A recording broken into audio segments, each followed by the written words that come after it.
Parle-nous un peu d'Olivia, là. Oui.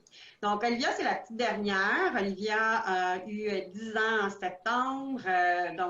C'est une petite fille qui, dès son jeune âge, on avait remarqué une certaine différence au niveau de la mobilité, des petites habitudes également qu'on voyait. Elle avait tendance à aligner les choses lorsqu'elle mangeait, marcher sur la pointe des pieds. Puis moi, j'ai étudié en éducation spécialisée, même si je ne travaille pas du tout dans le domaine. Donc, j'avais certaines pistes. Tu avais les antennes allumées, là. Oui, exactement.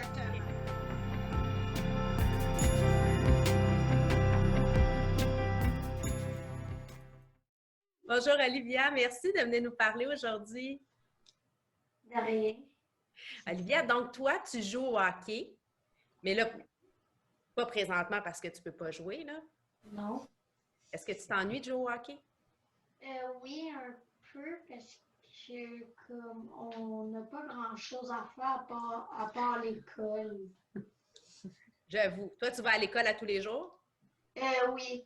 Mais des fois, on a des pédagogiques, mais sinon, oui. Mais au moins, tu as des frères et sœurs, fait que ça te permet d'avoir quand même des gens à la maison avec qui jouer ou ils ne jouent pas vraiment avec toi parce que tu es la plus jeune? Ben, je joue pas vraiment avec eux. Eux, ils s'amusent plus aux jeux vidéo. Ah, Mais puis moi aussi, là, mais... toi aussi? Tu joues à quoi quand tu joues aux jeux vidéo? Ben, dans le fond, moi, j'ai mon iPod, donc je joue dessus. Ah, fait que tu as ton propre jeu à toi avec ton iPod, tu joues avec les jeux sur le téléphone. Ouais. Mais qu'est-ce qui te manque de jouer au hockey? Euh, D'aller voir tes amis ou de pratiquer le sport? Ben, pratiquer le sport. Vu qu'on Ouais. à l'école, on a seulement le gym pour s'entraîner. Puis je suis sûre qu'il n'y a pas les mêmes activités que d'habitude parce que vous ne pouvez pas non plus faire les sports d'équipe. Ouais. Puis toi, t'aimes-tu mieux faire des sports d'équipe ou des sports individuels? Des sports d'équipe. Parce que c'est plus agréable de pouvoir être avec d'autres, d'échanger, de partager. Mhm. Ouais, hein? Puis là, ben, est-ce que tu regardes le hockey aussi des fois à la télé? Pas vraiment, non. Toi, t'aimes mieux jouer. Ouais. C'est plus intéressant à être active que de s'asseoir puis de regarder les autres faire. Ouais. Je te comprends. Je te comprends. Moi, j'aime ça le regarder, par exemple. Je joue pas vraiment. J'aimerais ça pouvoir venir te voir jouer. J'ai hâte que le hockey recommence parce que je vais venir vous voir jouer quand ça va recommencer, c'est sûr. Toi, tu joues à quelle position? As-tu une position? Pas vraiment, non. On joue à toutes les positions. Oui, mais est-ce qu'il y en a une que tu préfères jouer? Je sais pas trop c'est quoi les noms, là, mais bon. Est-ce que tu aimes mieux aller faire des buts ou empêcher que les buts se fassent? Ben, faire des buts. Hein? Faire des buts et aider les autres à faire des buts. Ouais. T'en fais-tu beaucoup des buts? Mais ça dépend, là. Ben, c'est pas vraiment important. Dans le fond, l'important, c'est d'avoir du plaisir, hein? Mm-hmm. C'est de se retrouver, de patiner. Est-ce que tu penses que tu vas avoir l'occasion quand même d'aller patiner cet hiver avec maman puis ta famille? Ouais, vu que nous, proche de chez moi, on a une patinoire. Ah oui? Puis est-ce que tu pratiques tes lancers des fois à la maison? Pareil? Même si tu peux pratiquer? Oui, d'être à la maison puis de jouer au hockey pareil à la maison, même si tu ne peux pas aller à la patinoire. Mais là, c'est rare, mais oui. Oui, hein, tu aimerais ça pouvoir le faire. Bien, merci, Olivia, de nous avoir partagé ces moments-là avec nous. Moi, je suis contente de voir que tu joues au hockey, que tu aimes ça. Puis j'ai hâte que, bon, c'est sûr que tu ne peux pas jouer présentement, mais on va espérer que rapidement, tu puisses retourner sur la glace puis qu'on puisse aller t'encourager.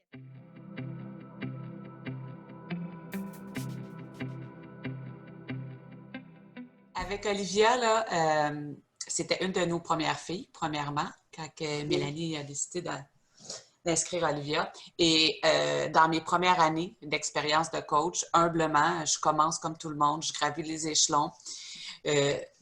Olivia, elle avait peur de la glace. Mhm. Et je peux te dire que dans ses yeux, dans sa fougue, elle, c'était une peur, c'est une peur. Tous les enfants, tous les adultes. Elle est vraie, sa peur. Elle est là et je le vois. Mais elle, on s'est parlé comme des amis. Puis on s'est dit, ben c'est ça. Puis elle pleurait. Mais elle a une fougue qui fait en sorte que, OK, ben je te propose ça. J'ai proposé ça à maman, à papa. On est allé étape par étape. Alors, on faisait 5 minutes, une journée, c'était 5 minutes. On en faisait 10, c'était 10. On en faisait une demi-heure, ça faisait une demi-heure. Mais elle, pas question, 5 minutes, là, pas question, 10 minutes. Tu sais, la première fois, oui, parce qu'il fallait qu'elle apprivoise la glace. Et on a mis un support pour la mettre en confiance. Et c'était pas le pâté, hein, c'était pas l'équipement, c'était la glace. Et la deuxième et la troisième, et après ça, Olivia, elle a juste évolué, amélioré dans tous les sens du hockey. Et moi, je me disais, sur mon petit côté femme, qui accueille une joueuse, c'est-à-dire, je vais en avoir des joueuses, c'est pas juste des gars, il nous en faut, puis let's go. Mais j'ai pas vraiment eu besoin. C'était, puis même moi, là, à un moment donné, là, il a fallu que je me dise en tant que coach, ben là, c'est une joueuse, là, oui, là, mais elle est capable, là, arrête d'être douce, là. Non, non, non. Olivia, c'était let's go, donne-moi-en, puis je vais y aller, puis je suis capable, puis on a enlevé le sport, puis elle a continué et je l'adore. Je l'adore, ma belle Olivia. Toujours un sourire, toujours contente. Mais, tu sais, ce que tu as dit est important, Vicky. Tu as respecté ses peurs. Le fait que tu as accepté sa limite à ce moment, sa différence, tu sais. Là, oui, elle voulait jouer, mais il y avait comme une contrainte. Si elle n'avait pas été dans un environnement comme le hockey adapté, ça n'aurait pas été une expérience heureuse où ce qu'on se parle aujourd'hui, puis là, elle continue à exercer un sport qu'elle aime, puis qu'elle est active, puis tu sais, elle est entourée. Si on avait essayé de la forcer à rentrer dans un moule qui ne lui convenait pas, peut-être que ce ne serait pas la même belle histoire aujourd'hui. Fait que c'est à ça que ça sert, tu sais. C'est important.